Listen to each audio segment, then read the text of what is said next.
All right, so welcome back to the second half of Hunter Spink's talk on quasi-symmetric Schubert calculus. Please go ahead. Great. Um, okay. So I said there was a thing called quasi-symmetry, and that these operations had something to do with quasi-symmetry. Otherwise, it wouldn't be a quasi-symmetric Schubert calculus. So let me tell you what quasi-symmetry is. This is a thing that algebraic combinatorialists, classical algebraic combinatorics has a lot of. And they come up when you do generating functions for posets. So the quasi-symmetric polynomials are the z-linear span of what are called the monomial quasi-symmetric polynomials, which look almost exactly like the monomial symmetric polynomials you would get by just symmetrizing a monomial, except crucially, I'm not going to change the order in which the indices appear in the base. So let me give an example of this. So here we see m4 comma 1. So it's always of putting the numbers 4 and 1 as the exponents of a monomial in that order. So it's not symmetric because you don't have 1 and 4, but you do have 4 and 1. You have all the three ways of doing 4 and 1. And then here I have 1, 3, 1. We see there's only one way to actually put 1, 3, and 1 as the exponents of if I only have three variables. So this would be an example of something quasi-symmetric. And obviously, the monomial symmetric functions decompose into the monomial quasi-symmetric functions for obvious reasons. So the quasi-symmetric functions are between the symmetric ones and like all, polynomials. Okay. So let me just point out, terrible definition. I mean, like from an algebraic perspective, this is bad. Like these are not functions that you see in a day-to-day basis in like algebra, which made it quite surprising to us when we found that there was a connection to algebraic geometry. And the connection will end up going like this. So first of all, the condition to be quasi-symmetric is just a coefficient comparison condition, just like the condition of symmetry. So you can write down the condition that says it's quasi-symmetric. And it turns out that you can characterize whether something's quasi-symmetric using these operations, this Bergeron-Sottile operation and this trimming operation. So there's two equivalent characterizations. F is quasi-symmetric if and only if all of these Bergeron-Sottile operations give you the same answer when you apply it to F.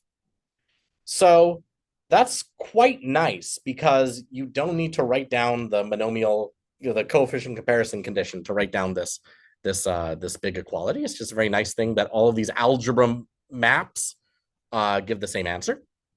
And obviously, because the t's are defined as the differences of the r's, you can phrase that as all of the t's applied to f gives 0. So we should compare this last statement to the fact that a function is symmetric if del 1 through del n minus 1 kill f, because del is a symmetrizing operation. So here, the t's are detecting quasi-symmetry in the same way that the dels detect symmetry. And I'll note from this first equivalence, actually, this is the nicest way of showing that this is actually a ring. Showing it's a ring from this coefficient comparison condition is kind of ugly. But the fact that all these r's are equal is saying that these r's are algebra maps. So this is like QSIM is the equalizer of a bunch of algebra maps. So it trivially is closed under addition and multiplication, which is very pretty. So here's this, quasi-symmetric thing. And we can apply all these r's to it. And it's very important that the variables got re-indexed so that's even possible that all of these answers are the same. If we didn't do the re-indexing, they would have given 3 different answers. But because of the re-indexing, they all give the same answer. So it's quasi-symmetric. So these t's are really, really playing the same role that the divided difference operations are playing with respect to symmetric polynomials. And, I won't go more into that, but because I want to talk about the geometry, but there's a fully analogous theory to how the commutant of symmetric polynomials within all polynomials is the nil-Hecke algebra. Okay, so I want to talk about the complete flag variety in the last 20 minutes and the geometry of these things. So let's recall some things. Let's say I have upper triangular matrices inside all matrices. You can look at the coset space of all matrices by upper triangular matrices, and this breaks up into a bunch of affine pieces that basically correspond to different ways you can do Gauss-Jordan elimination to reduce a matrix to the identity matrix. This is a very nice algebraic variety. You can give it an algebraic structure so that its cohomology ring is given by polynomials modulo, I guess, symmetric polynomials with no constant term. So I write no constant term by just subtracting off the constant term from a symmetric polynomial. A very nice description is the symmetric co-invariance. GLN mod B is matrices modulo forward column operations. So here's a matrix. If I want to look at the matrix up to forward column operations, the information that's retained is the span of the first column, the span of the first two columns, the span of all three columns, which is obviously, the whole C to the 3. So GLN mod B actually parametrizes complete flags of subspaces of like a line contained in a plane, contained in a ... by the simple correspondence, which is why it's called the complete flag variety, because it parameterizes complete flags. Great. This thing called the partial flag variety. Very similar to the complete flag variety, but we're going to allow slightly more matrices that we quotient by. So we're going to do upper triangular matrices, except there's one extra entry just below the diagonal that can also be occupied by something that's not 0. So this quotient is matrices modulo forward column operations, but you're also allowed to add any multiple of the I plus first column to the ith column. So what does that do?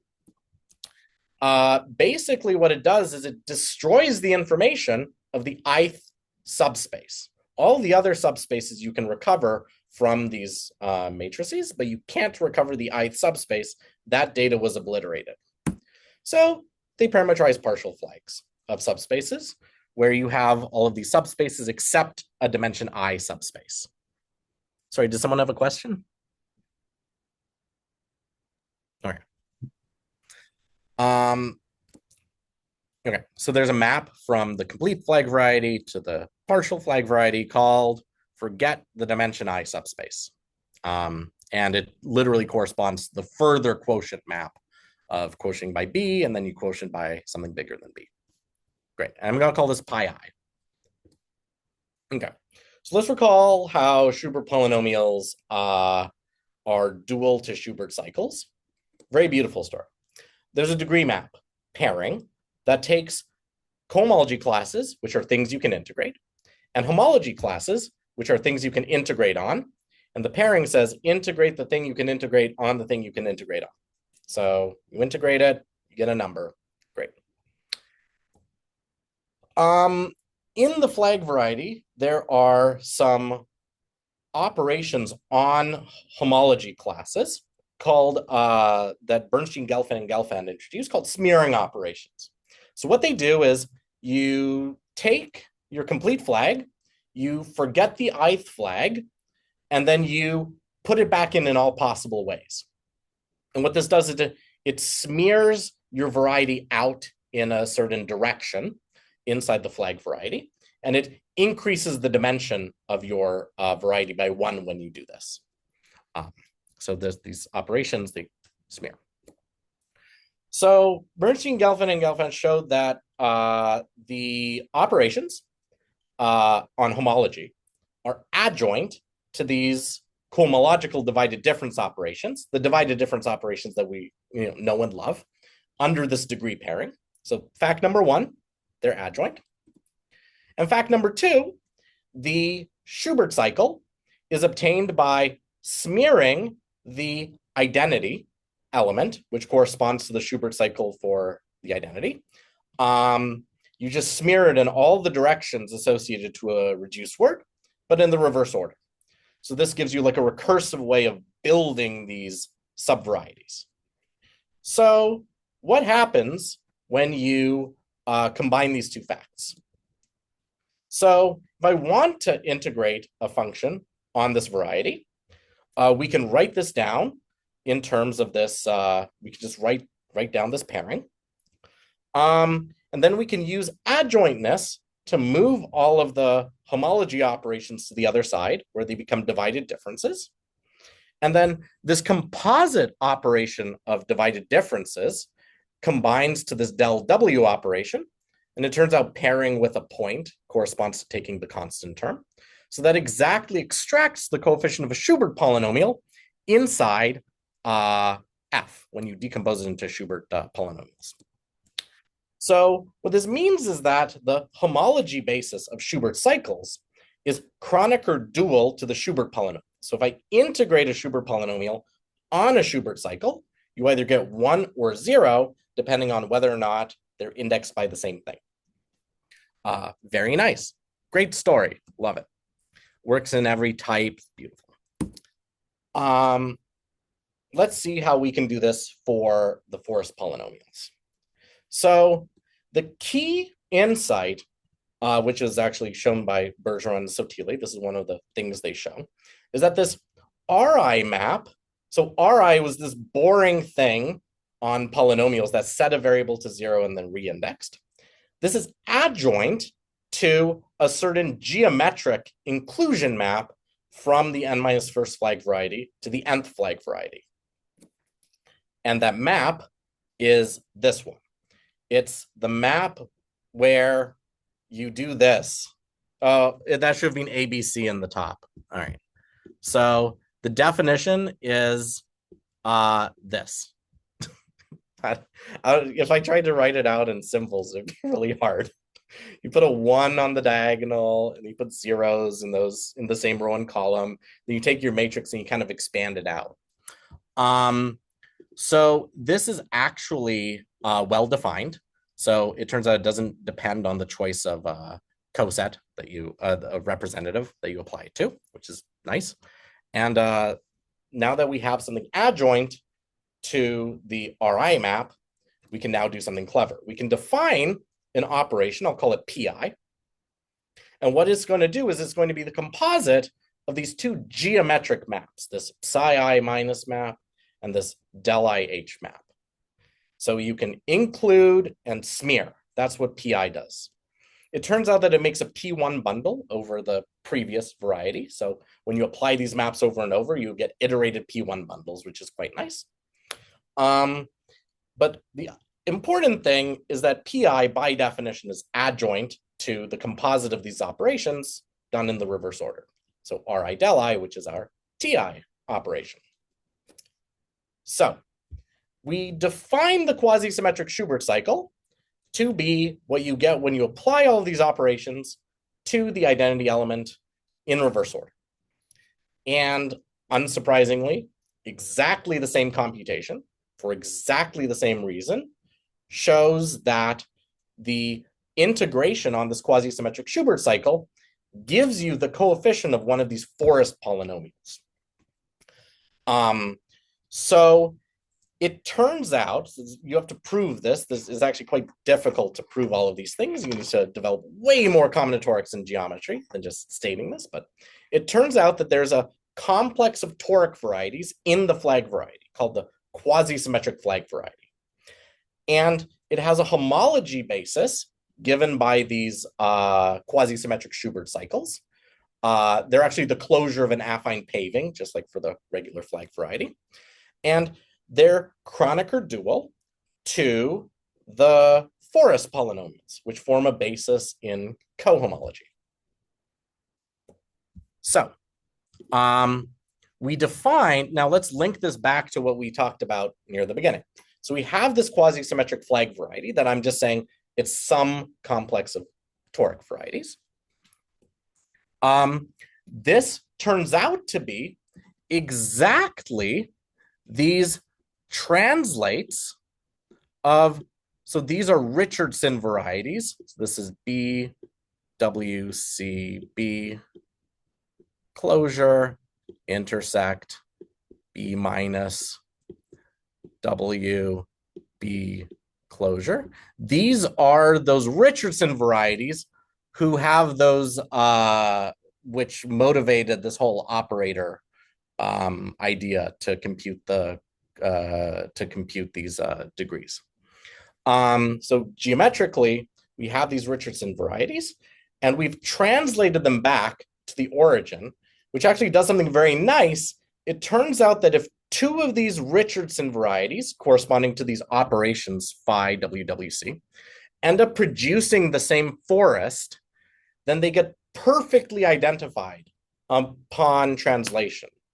So these n minus 1 factorial many Richardson varieties turn into Catalan many translated Richardson varieties when you translate them back to the origin, which is a very nice way of getting rid of the redundancy that naturally appears. So it's the same reason why you don't want one Schubert cycle for every reduced word. You want one Schubert cycle for every permutation. So it's a similar kind of thing, although you don't need to do this reduction in the usual Schubert calculus story.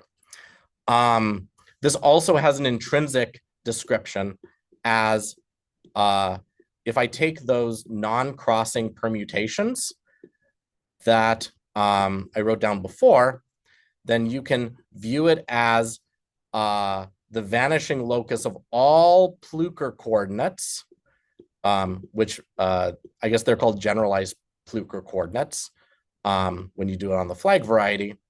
You set all of them to 0, which don't lie inside this special set of permutations. So it's kind of like a matroid strata, but like the flag variety version of it. So it has an intrinsic description that's not just here's a weird union of toric varieties. So this flag variety that all the geometry happens in, its cohomology ring is exactly the same as that of the flag variety, except we replaced the symmetric polynomials with the quasi-symmetric polynomials. So it's the quasi-symmetric co-invariants, which is very nice. And the forest polynomials are Kronecker dual to this homology basis of cycles.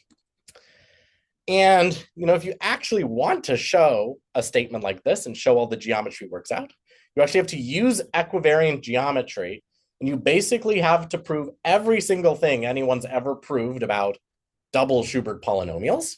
You have to prove an analog of that for forest polynomials, and then you have to use a bunch of theorems in torus equivariant geometry that let you compute the cohomology rings of what are called GKM varieties when you have a torus action that only has finitely many fixed points. So it's important to do way more, 60 more pages of combinatorics, constructing a whole double version of these polynomials in order to have it all fit together, but end up getting this lovely thing happening. And I won't say what the double forest polynomials are or what they're defined to be or anything like that, because I'd rather end early rather than late. But they have nice lattice models in the sense that we have a bunch of tiles that have weights, and you add all of them up that create a forest of a certain type, and it produces the double forest polynomial. And they also interact with some trimming operations, which act in an extraordinarily complicated way, because the way these operations act, they end up deleting equivariant variables as you apply them. So it's not even worth it to say what it is. There's some theory that of double forest polynomials, and a good thing about it, which we would like to generalize to all C, is everything is positive. Everything is, I guess in the equivariant case, you want something called gram positive, which is kind of an equivariant version of being positive.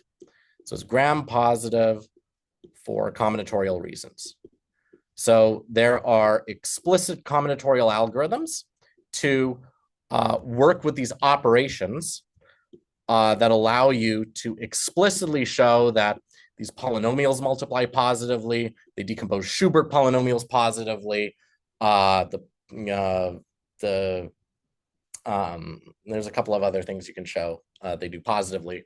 But it seems to be like a little bit of a miracle that by modifying the divided difference operations slightly, you can now have like positive Leibniz rules and positive multiplication rules and positive decomposition rules for combinatorial reasons, which is very nice.